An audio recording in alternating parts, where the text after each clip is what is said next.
Hi, welcome back to my channel. ఈరోజు కథ మనసు చూడతర్మ 27వ భాగాన్ని వినేద్దాం. జగత్ బృంద ఇంట్లోకి వెళ్ళేసరికి కేశవరెడ్డి గారు ఎదురుగా ఉన్నారు. బృంద వెళ్ళి ఆయన దగ్గర ఆశీర్వాదం తీసుకుని ఎలా ఉన్నారు తాతయ్య అంది. కేశవరెడ్డి కళ్ళల్లో నీళ్లతో ఇన్నేళ్ళకి గుర్తొస్తున్నామా అమ్మే అన్నాడు. బృంద కళ్ళ నీళ్లతో మమ్మల్ని క్షమించండి తాతయ్య అంది. అయ్యో ఏడవ మాకమ్మి అని బృంద కన్నీళ్ళు తుడిచి మీ అమ్మ నాయన ఏడున్నారమ్మి అన్నాడు. వాళ్ళు ఊర్లోనే ఉన్నారు తాతయ్య. జేజీ అత్తయ్య ఎక్కడా అంది బృంద. లోపల ఉన్నారమ్మి. ఇంతకీ నీ పెనిమిటి యాడమ్మి అన్నాడు కేశవరెడ్డి. అది అది అంది బృంద. బృంద నువ్వు అమ్మమ్మ వాళ్ళ దగ్గరికి వెళ్ళు, నేను మాట్లాడతాను తాతయ్యతో అన్నాడు జగత్. సరే అని బృంద లోపలికి వెళ్ళింది.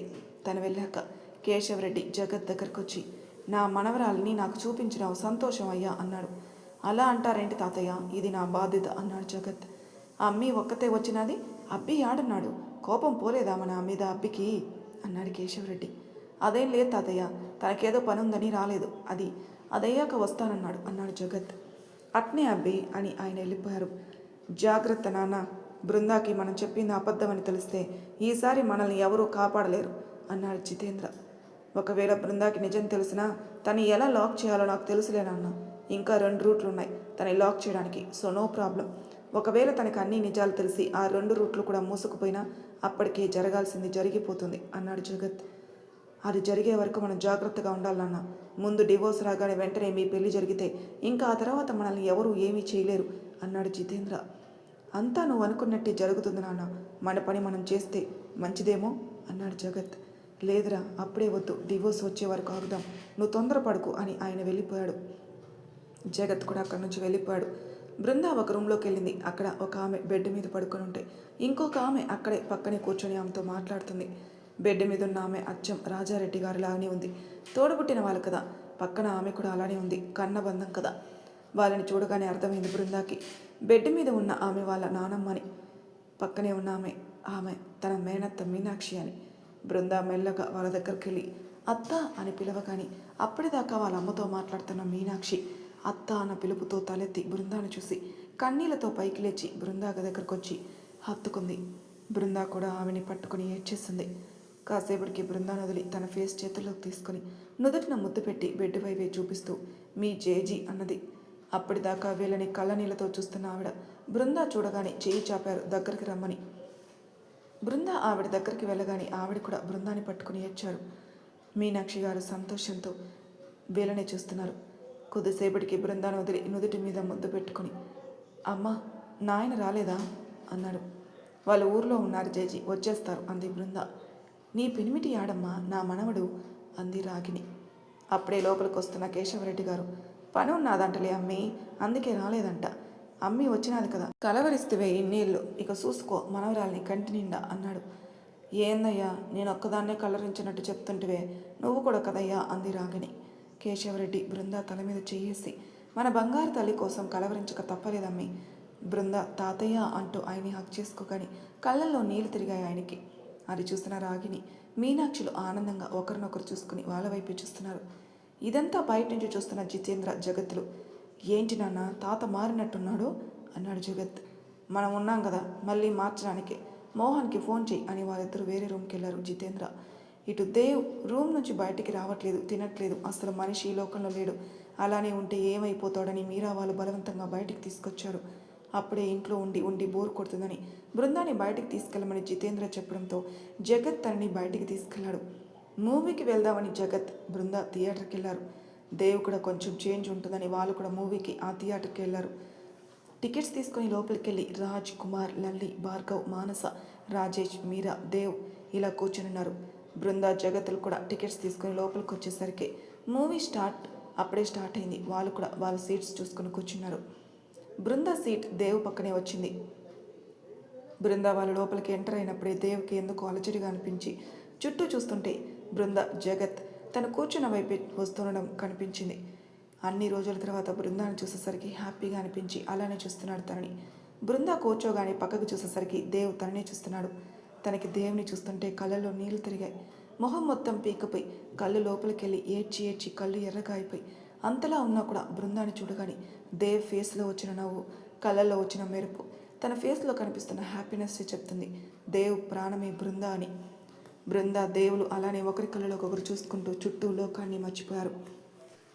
మీరా దేవ్ మూడ్ చేంజ్ అయిందా లేదా అని తన వైపు చూసేసరికి దేవ్ పక్కకు చూస్తున్నాడు. ఏంటా అని చూస్తున్న మీరాకి దేవ్ పక్కనే బృందా కనిపించేసరికి సంతోషంగా వాళ్ళ గ్యాంగ్ అందరినీ పిలిచి వాళ్ళు చూపించింది.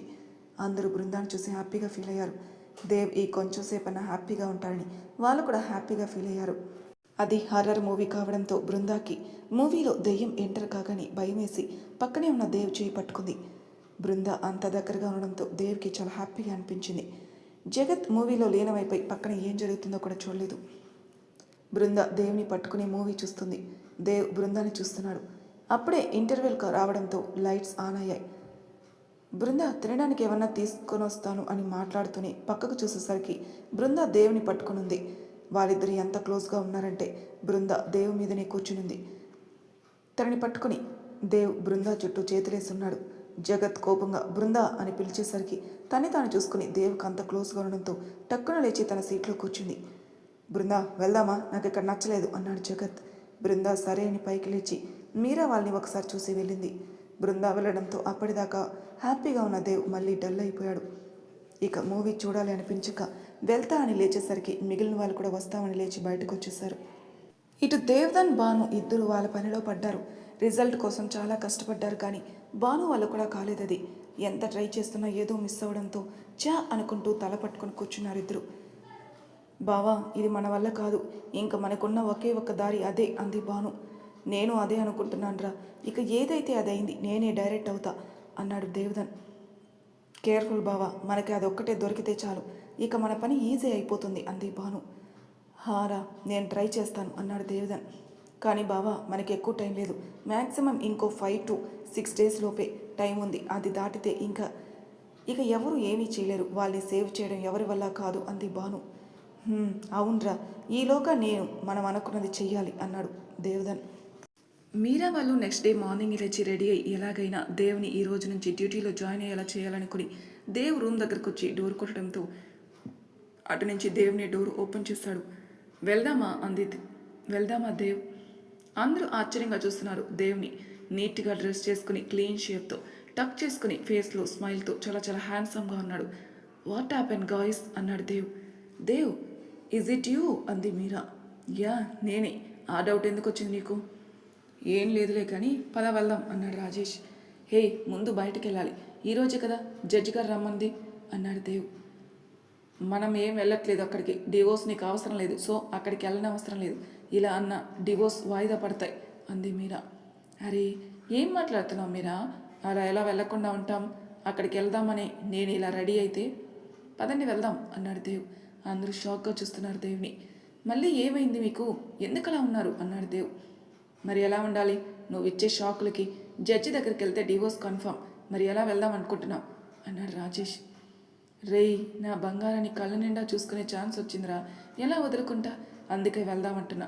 ఇక డివోర్స్ అంటావా, ఆ చావు కూడా మమ్మల్ని వేరు చేయలేదు, ఇక ఆ పేపర్సా, ఈ మనుషులు ఏమి వేరు చేస్తారా, వాళ్ళే కాదు వాళ్ళ తాత ముత్తాతలు కలిసి వచ్చినా సరే మమ్మల్ని వేరు చేయలేరు. ఇప్పుడు అంతా కలిసి మమ్మల్ని దూరం చేసామనుకుంటున్నారు. మా మనసుల్ని దూరం చేయడం ఎవరి తరం కాదు, అది వాళ్ళకి అర్థం కావట్లేదు. నో ప్రాబ్లం, నేనున్నాను కదా అర్థమయ్యేలా చేయడానికి. దేవ్ మళ్ళీ పాత దేవులా మారడంతో అందరూ కూడా హ్యాపీగా ఫీల్ అయ్యి దేవ్ వెనకే వెళ్ళారు. అంతా కలిసి జడ్జి గారింటికి వెళ్ళారు. ఇంకా బృంద వాళ్ళు రాలేదు. జడ్జి గారు వీళ్ళని రిసీవ్ చేసుకుని కూర్చోబెట్టి, ఏంటి దేవ్ ఇది, మీరు ఇలా విడిపోవాలనుకోవడం అన్నాడు జడ్జి. కొన్ని జరగాలంటే కొన్ని చేయక తప్పదు మేడం అంది దేవ్. షటాప్ దేవ్, మేడం ఏంటి మేడం, అత్త అని పిలు అంది ఆ జడ్జి. అబ్బో మా అత్తగారికి కోపం వచ్చిందే, ఇప్పుడు ఏం చేయాలి చెప్పమ్మా అన్నాడు దేవ్. జడ్జి గారు గుర్రుగా చూడడంతో, రే రాజ్ మీ అమ్మ ఏంట్రా అలా చూస్తుంది, బాబోయ్ నాకు భయం వేస్తుందిగా, అంకుల్ని పిలవరా లేకుంటే చూపులతోనే కాల్ చేసేలా ఉంది అని భయం నటిస్తూ అంటాడు దేవ్. ఏంట్రా ఓవర్ యాక్షన్ అని లేచి దేవుని కొట్టడానికి ముందుకొస్తుంటే దేవ్ లేచి సోఫా చుట్టూ పరిగెడుతూ ఆవిడికి దొరకకుండా ఎక్కిరిస్తున్నాడు. ఇందులో విజయ అన్న పిలుపుతో ఆగి, చూడండి వీడు ఏమంటున్నాడు అంది. మామయ్య మీ ఆవిడ భార్య నుంచి నువ్వే నన్ను కాపాడాలి అని ఆయన వెనుక దాక్కున్నాడు దేవ్. రే ఇక ఆపరా నీ యాక్టింగ్, డాడీ వీళ్ళ మధ్యలోకి వెళ్తే ఏమవుతుందో మీకు బాగా తెలుసుగా, ఇద్దరు ఒకటే మనల్ని బకరాలు చేసేస్తారు అన్నాడు రాజ్. విజయ రాజ్ చెవు పట్టుకొని, నీకు ఇన్ని రోజులకి ఈ అమ్మ నన్ను గుర్తొచ్చారా, మళ్ళీ మమ్మల్ని అంటున్నావు? అవునరా, మేమిద్దరం ఒకటే, ఇప్పుడేంటంట అంది. అత్త, వీడికి కుళ్ళు మన బాండింగ్ చూసి అని విజయ గారిని పట్టుకున్నాడు దేవ్. అమ్మ దుర్మార్గుడా, ఇప్పుడే కదరా కొట్టుకున్నారు, ఇంతలోనే కలిసిపోయారు. అయినా నా పిచ్చి కానీ మీ ఇద్దరు ఎప్పుడు ఒకటేగా అన్నాడు రాజ్. ఇంతలో దేవ్ విజయ గారితో, అత్త నాకు ఒక హెల్ప్ చేయాలి అన్నాడు. చెప్పు నాన్న అన్నారు. డివోర్స్ కావాలంటే ఒక 1 వీక్ ఇద్దరం కలిసి ఉండాలని చెప్పవా ప్లీజ్? ఇది మీ రూల్స్కి వ్యతిరేకమని తెలుసు, కానీ తప్పని అయితే కాదు కదా అత్త, ట్రై టు అండర్స్టాండ్ అన్నాడు. రే, మేమైనా కూడా వెంటనే డివోర్స్ ఇచ్చేయంరా. ఒక 6 months కలిసి ఉండి ఆ తర్వాత కూడా విడిపోవాలనుకుంటే అప్పుడు ఇస్తాం. సో ఇప్పుడు కూడా అదే జరుగుతుంది అంది విజయ. కానీ అంత లాంగ్ వద్దత్త, 1 వీక్ చాలు అన్నాడు దేవ్. సరేరా అంది విజయ. అలా వాళ్ళు మాట్లాడుకుంటూ ఉన్నారు. ఇటు బృంద జగతులు జడ్జి దగ్గరికి వెళ్ళడానికి రెడీ అయి బయటికి రాగానే కేశవరెడ్డి అమ్మీ అన్నారు. చెప్పండి తాతయ్య అంది బృంద. అబ్బి పని ఇంకా కాలేదా? చూడాలనిపిస్తుందా మీ బేకి రమ్మను అన్నాడు కేశవరెడ్డి. బృంద మొహమాటంగా అలాగే తాతయ్య అని అక్కడి నుంచి బయటకు వచ్చింది. జగత్ కూడా వచ్చాక, జగత్, తాతయ్యకి ఎలా చెప్పాలి నేను డివోర్స్ తీసుకుంటున్నానని? వచ్చాక చెప్దాంలే బృంద, నువ్వు వరి అవ్వకలే పదా అన్నాడు అని ఇద్దరు స్టార్ట్ అయ్యి జడ్జి గారింటికి వచ్చారు. కారు ఆగిన సౌండ్ విని అప్పటిదాకా కొట్టుకుంటున్న వాళ్ళంతా సైలెంట్ అయ్యారు. జగత్, బృంద లోపలికి వచ్చి దేవ్ వాళ్ళ ఎదురుగా సోఫాలో కూర్చున్నారు. ఏంటి బృంద ఇలా చిక్కిపోయావు? ఆ యదవనికి సరిగ్గా తిండి పెట్టట్లేదా అంది మీరా.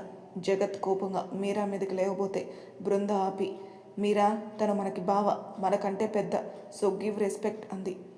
ఏరా తమ్ముడు, మీ వదిన్ని సరిగ్గా చూసుకోవట్లేదా నువ్వు నీ బాబు? అదే మా బాబాయ్ గారు అలా చిక్కిపోతుంది అన్నాడు దేవ్. జగత్కి కోపంగా ఉన్న బృంద ఆపడంతో కామ్గా ఉన్నాడు. దేవ్, తను అని మాట కంప్లీట్ కాకముందే, తను నాకంటే చిన్ననే బృంద, సో నేను రెస్పెక్ట్ ఇవ్వాల్సిన అవసరం లేదు అన్నాడు దేవ్. నిజమేగా అని వాళ్ళు నవ్వుకుంటారు. మీరా వాళ్ళు, వాట్ ఈస్ దిస్ బృంద వి అన్నాడు జగత్. బృంద, ఏంట్రా బృంద, తను నీకు వదిన అని పిలువు అన్నాడు దేవ్. జగత్ కోపంగా, నువ్వెవర్రా నాకు చెప్పడానికి అన్నాడు. దేవ్ పైకి లేచి, నేనెవరో చెప్పనా? సారీ చూపించినా అని హ్యాండ్స్ ఫోల్డ్ చేస్తుంటే అప్పుడే విజయ గారు అక్కడికి వస్తుండడంతో, జడ్జి గారు రావడంతో సైలెంట్ అవుతున్నా, లేకుంటేనా అన్నాడు జగత్. ఏం పీకుతావు బే, ఏదో పొడి చేసేవాళ్ళ బిల్డప్ ఇస్తున్నావు అన్నాడు దేవ్. వీడేం చేస్తాడ్రా, కంది పొడి తప్పించి ఇంకేం పొడవలేడులే ఈడు అన్నాడు రాజేష్. రే అన్నాడు జగత్. హే ముయిబే, గమన కోసం అని విజయ గారు రావడంతో కూర్చున్నాడు దేవ్. విజయ గారు రాగానే బృంద, జగత్ ఇద్దరు ఆమెకి నమస్కరించి కూర్చున్నాక ఆఫీస్ రూమ్కి రండి అని ఆవిడ లేవగానే దేవ్ బృందాలతో పాటు జగత్ కూడా లేచాడు. రే ఎర్రి పప్ప, నువ్వెక్కడికి రా, మొగుడు పిల్లలు మాత్రమే పోవాలి లోపలికి, నీలాంటి వాళ్ళు కాదు అన్నాడు రాజేష్. రే మాటలు తిన్నగారాని, లేకుంటేనా అని మాట పూర్తి కాకముందే జగత్ దవడ పగిలి నోటి నుంచి బ్లడ్ వస్తుంది. బృంద షాక్ అయి అలానే చూస్తుంటే మిగిలిన వాళ్ళు ఏం జరిగిందో క్లారిటీగా అర్థం కాక అలానే చూస్తున్నారు. జగత్కి కూడా ఏం జరిగిందో అర్థం కాక నోటి నుంచి వచ్చే బ్లడ్ తుడుచుకొని బిత్తర చూపులు చూస్తున్నాడు. అసలు ఏం జరిగిందంటే, ఇందాక జగత్ రాజేష్ని రే అన్నప్పుడే దేవ్ వెళ్తున్నవాడలా ఆగి ఒక్క ఉదుటిన వెనక్కొచ్చి జగత్ ఫేస్ మీద ఒక్క పంచ్ ఇచ్చాడు. బాబుకి 32 పళ్ళు కదిలి నోట్లో నుంచి బ్లడ్ కమింగ్. సో అదన్నమాట జరిగింది. మేము లోపలికి వెళ్ళొచ్చేసరికి ఏం జరిగిందో తీరిగ్గా తింకుతూ ఉండు అని నవ్వుకుంటూ ముందుకు నడిచాడు దేవ్. బృందా కూడా దేవ్ వెనక్కి నడుస్తూ కోపంగా, ఎందుకులా కొట్టావు, తను నా బావ అంది. ఇంకో 2 కొట్టమని ఇండైరెక్ట్గా చెప్తున్నావా? నెక్స్ట్ టైం అలాగే చేద్దాంలే, లోపలికి పద అని డోర్ ఓపెన్ చేశాడు దేవ్. ఇద్దరు లోపలికి వెళ్ళి కూర్చున్నాక, ఇప్పుడు చెప్పండి ఏంటి మీ ప్రాబ్లం అంది విజయ. నాకు డివోర్స్ కావాలి మేడం అంది బృంద. నాకు కూడా కావాలి మేడం అన్నాడు దేవ్. ఎందుకు మీరు విడిపోవాలనుకుంటున్నారు? ప్రాపర్ రీజన్ చెప్తే కానీ డివోర్స్ ఇవ్వడం జరగదు అంది విజయ. సో చెప్పండి మిస్సెస్ దేవ్. మేడం, రీజన్ మీకు చెప్పలేను కానీ నాకు డివోర్స్ కావాలి అంది. అదేంటమ్మా, రీజన్ చెప్తేనే డివోర్స్ రావడానికి ఛాన్స్ ఉంటుంది. అట్లీస్ట్ మీరైనా చెప్పండి మిస్టర్ దేవ్, డివోర్స్ ఎందుకు కావాలో. తను నాకు ఇష్టమైన చికెన్ బిర్యానీ ఎప్పుడు చేసినా ఉప్పు ఎక్కువ, కారం ఎక్కువ, ఆయిల్ ఎక్కువ వేస్తూ సరిగ్గా వండట్లేదు, అందుకే నాకు డివోర్స్ కావాలి అన్నాడు దేవ్. దేవ్ చెప్పిన రీజన్ విని బృంద, విజయ ఇద్దరు నోరు తెరుచుకొని చూస్తున్నారు. ఏంటి అలా చూస్తున్నారు అని దేవ్ అనడంతో తేరుకుని, ఆ రీజన్తో నువ్వు డివోర్స్ కావాలంటున్నావా అంది విజయ. అదొకటే కాదు మేడం, దీనికి ఉన్నంత ఐస్ క్రీమ్ పిచ్చి ఈ లోకంలో ఎవరికీ లేదు. ఐస్ క్రీమ్ ముందు ఉంటే కట్టుకున్న మొగుడు కూడా దీని కంటికి కనిపించడు. అసలు అంత పిచ్చి ఏంటి మేడం ఐస్ క్రీమ్ అంటే రోజు మొత్తం ఆపకుండా తింటూనే ఉంటుంది ఐస్ క్రీమ్లు. బృందా కోపంగా, నా ఐస్ క్రీమ్ నా ఇష్టం, నేను ఎన్నైనా తింటా, నీకెందుకు? చూసారా మేడం, భార్య ప్రేమగా అడిగే చిన్న చిన్న కోరికలు ఐస్ క్రీమ్ కూడా ఇప్పించను అనేవాడితో ఎలా అండి కలిసి ఉండేది? అందుకే నాకు డివోర్స్ కావాలి అంది. నీకేంటి, నాకు కూడా డివోర్స్ కావాలి అన్నాడు దేవ్. ఈ సిల్లీ రీజన్స్తో మీరు డివోర్స్ తీసుకుందాం అనుకుంటున్నారా అంది విజయ. బృందా దేవ్ ఒకేసారి మావి సిల్లీ రీజన్సా అన్నారు. ఓకే మీకు డివోర్స్ కావాలి అంటే మీరు కొన్ని రోజులు కలిసి ఒకే ఇంట్లో ఉండాలి. నో వే అంది బృంద. నాకు మాత్రం ఎస్సా? వేనే, నాకు కూడా నో వేనే. అయితే మీకు డివోర్స్ రావడం కూడా నో వేనే అంది విజయ. అలా ఎలా మేడం అంది బృంద. చూడమ్మా, డివోర్స్ కావాలంటే అట్లీస్ట్ ఒక వారం అన్నా మీరు కలిసి ఉండాలి. అప్పటికి కూడా మీరు విడిపోవాలనుకుంటే మీకు డివోర్స్ నేను దగ్గర నుండి ఇప్పిస్తాను. బృంద మనసులో, ఎలాగో తాతయ్య తనని చూడాలనుకుంటున్నాడు కదా, ఇప్పుడు అక్కడికి తీసుకెళ్తే తాతయ్య వాళ్ళు చూసినట్టు ఉంటుంది, అక్కడికి తీసుకెళ్తాను, మేము ఒకే దగ్గర ఉన్నట్టు కోర్టు వాళ్ళు నమ్మి ఆ తర్వాత డివోర్స్ ఇస్తారు అనుకుంటూ ఓకే మేడం అంది. ఏంటి ఓకే, అంతా మీ ఇష్టమేనా? నా ఇష్టాన్ని ఎవరు అడగరా అన్నాడు దేవ్. విజయ మనసులో, పర్లేదురా, బాగానే యాక్టింగ్ నేర్చుకున్నావు. మేడం నాకు ఓకే, కానీ మా ఇంట్లోనే ఉండాలి అతను, అలా అయితేనే కలిసి ఉండడానికి ఒప్పుకుంటాను నేను అంది బృంద. అమ్మో, మీ ఇంట్లోనా? అసలే అభం శుభం తెలియని చిన్న పిల్లని నన్ను మీ వాళ్ళు ఏమన్నా చేస్తే అన్నాడు. బృంద విజయ మనసులో, ఓరిని యాక్టింగో అనుకుంటున్నారు, నిన్నెవరూ ఏమనరు, నాది గ్యారంటీ అంది బృంద. నేను నీతో పాటు మీ ఇంటికి రావాలంటే ఒక కండిషన్. ఏంటది? ఈ వారం రోజులు నేను ఏది చెప్తే నువ్వు అది చేయాలి, నాకు ఇష్టమైన పనులు మాత్రమే చేయాలి, నా పనులు నువ్వు మాత్రమే చేయాలి. నెవర్. అయితే నేను మీ ఇంటికి రావడం కూడా నెవర్. బృంద కోపంగా, సరే ఒప్పుకుంటున్నాను నీ కండిషన్స్కి అంది. ఓకే పద వెళ్దాం అని పైకి లేచి వెళ్ళొస్తాం మేడం అని బృంద చూడకుండా ఆవిడకి సైగ చేసి బయటికి వెళ్ళాడు. వెనకే బృంద కూడా వచ్చింది. బయటికి రాగానే బృంద జగత్ దగ్గరికి వెళ్ళి, ఏమైంది బృంద, ఏమన్నారు, లోపల డివోర్స్ ఇచ్చేశారా అన్నాడు. బృంద లోపల జరిగింది మొత్తం చెప్పి, ఈ వీక్ అంతా తను నేను ఒకే ఇంట్లో ఉండాలి, ఎలాగో తాతయ్య తనని చూడాలనుకుంటున్నాడు కదా, అందుకే ఓకే అన్నాను, పద వెళ్దాం అంది. జగత్ మనసులో, వాడు అక్కడికి వస్తే ఇక మీ ఇద్దరిని విడదీయడం మా వల్ల కాదు. తాతలో కూడా మార్పు కనిపిస్తుంది ఆయన కోసమని. ఈ తింగరది వాడిని ఇంటికి తీసుకొస్తుంది. ఇది ఇంత తింగరది కాబట్టే నా పని ఇంత ఈజీ అయింది. చూద్దాం వాడొచ్చి పొడిచేదేముందో అని బృందాన్ని తీసుకుని ఇంటికెళ్ళాడు. ఇంటికెళ్ళగానే తాతయ్య ఆయన రేపు వస్తున్నారు అంది. అట్నా అమ్మి, మంచిది అన్నాడు కేశవరెడ్డి. ఇటు దేవ్ వాళ్ళు ఇంటికెళ్ళగానే మీరా చెప్పింది విని అందరూ షాక్ అయ్యారు. దేవ్ షాక్లోని ఏమంటున్నావే అన్నాడు. మరి తర్వాయి భాగంలో ఏం జరుగుతుందో నెక్స్ట్ ఎపిసోడ్లో తెలుసుకుందాం. అంతవరకు మా ఛానల్ సబ్స్క్రైబ్ చేయని వాళ్ళు ప్లీజ్ సబ్స్క్రైబ్ చేసుకోండి, లైక్ చేసి షేర్ చేయండి, మీ అభిప్రాయాలు నాకు కామెంట్ రూపంలో తెలియజేయండి. Thank you for listening.